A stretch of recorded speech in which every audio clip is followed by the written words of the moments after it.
Neosac, in the year 2136, is booming. Unprecedented growth of the metropolis means near constant construction.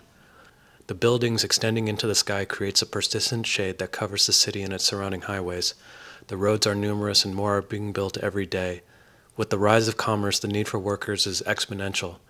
The roads being the arteries that keep the city's heart pumping, a mandate was enacted to expedite the process. All vehicles entering Neosac must be autonomously autopilot. The intent was to prevent accidents and to ultimately decrease traffic time. The reality has taken an unfortunate turn. Capitalism is thriving in this new paradigm, and it wasn't long before someone realized that with autopilot driving, the passenger's attention was up for grabs. Massive billboards quickly lined every inch of the highway, and a bombardment of advertisements became the next big business in Neosac. When there's money on the table, morals start to wane. Corruption finds a home in the shadows, and Neosac's Department of Transportation became a target too juicy to ignore. Advertisers began paying untold amounts for slowing. A billboard is only effective if you see it, so advertisers greased the palms of the AI division to slow down cars in front of their adverts. One after another, the advertisers learned the tactic and followed suit. What originally was designed to increase efficiency became an impressive sludge that robbed people of their time and freedom. I remember when the commute was 30 minutes. Now the fastest predicted commute is 2.5 hours. That's unacceptable. Thankfully, my work doesn't require me to enter the city, but my fiancée does. We met at a work conference and immediately fell in love. The kind of love that envelops you. The kind of love that makes you realize you're only one half of a whole. My existence now centers around spending time with her. When I'm with her, the city is brighter. The colors are more vibrant, and I'm excited for the future. Without her, I see the gloom, deceit, and corruption that surrounds me. My weekends are short but extremely valuable. Spending a total of 5 hours in traffic that could otherwise be spent with her is heartbreaking. So imagine my delight when commuting home I saw a billboard that said in big comic book letters, "Tired of the traffic? Skip the line. Call today." Without hesitation, I wrote down the number, and that night at home I made the call. The voice that answered was automated and immediately asked for a credit card and address. I don't even know what I'm buying or for how much. This must be a scam. Another Neosac hustle meant to take advantage of my desperation. I hang up the phone and feel my hopes disappear. How could they possibly skip the line? The roads are the roads, and they're full of cars. Definitely a scam. Unless, is there a new road? Maybe one not open to the public? Maybe one actually designed to be efficient? One that hasn't been corrupted yet? That's gotta be it. They're selling a membership to a new road. The membership covers the money that they won't get from paid slowing. That's gotta be it, right? It would save me so much time. Maybe I could even commute after work if it's fast enough. That would be amazing. If we could spend every night together, how much would I pay for that? Probably everything.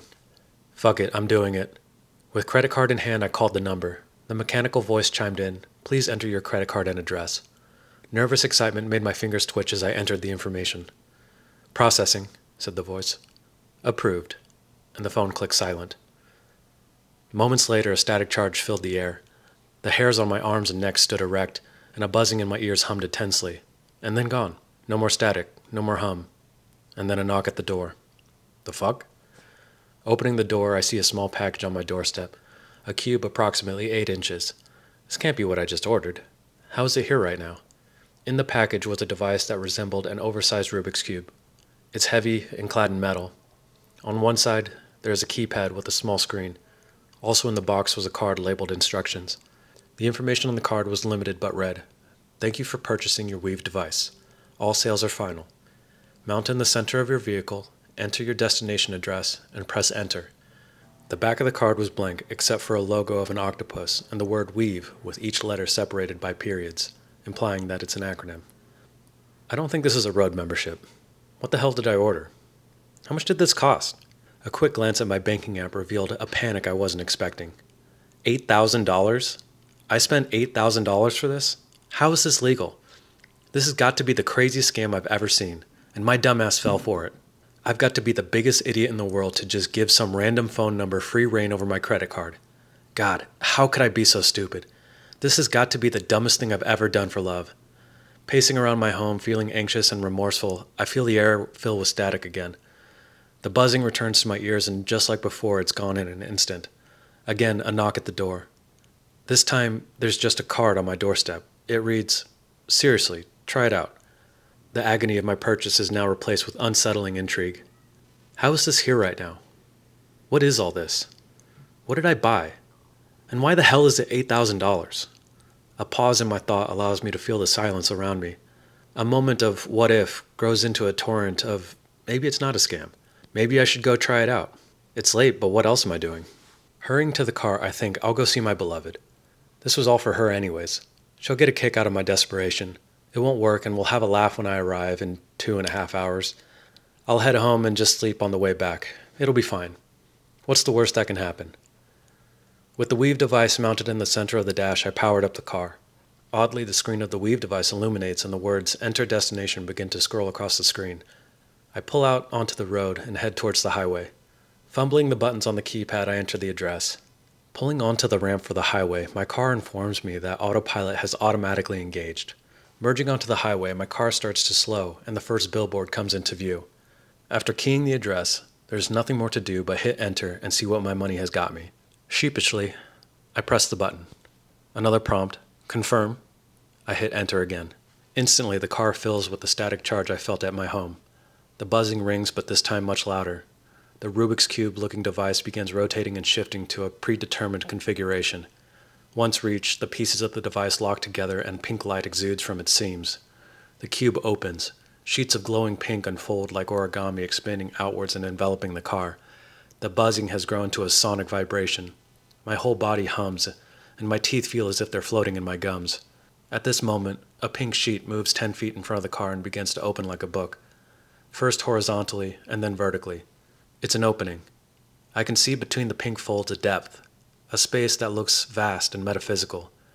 Kaleidoscoping sparkles fill my eyes as I try to peer as far into the dimension as I can. But wait. Movement. Through the kaleidoscoping colors, a tentacle emerges, purple and muscly, and then another one, and then another one. They're reaching for the car. The tentacles wrap around the front end.